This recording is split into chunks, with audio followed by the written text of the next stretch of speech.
मुलाच्या नावापुढे आईचे नाव लावता मग आईची जात का चालत नाही असा सवाल मनोज जरांगे पाटील यांनी केला आहे। अजित पवारांच्या वक्तव्याचा मनोज जरांगे पाटील यांनी समाचार घेतला।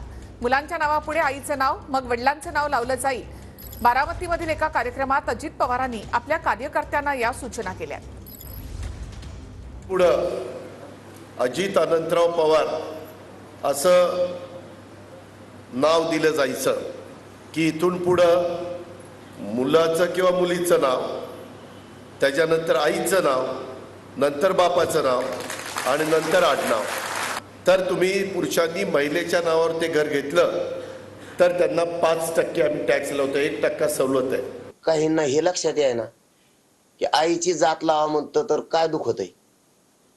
मुलाच्या समोर आईचं नाव लावा काही जण म्हणतात, कालच म्हणलेत काही जणांना हे नाही दिसत की मग आईची जात बी लावली पाहिजे मुलाला आरक्षणाचा लाभ घेण्यासाठी। काहींचं तेव्हा तिथं तोंड उघडत नाही।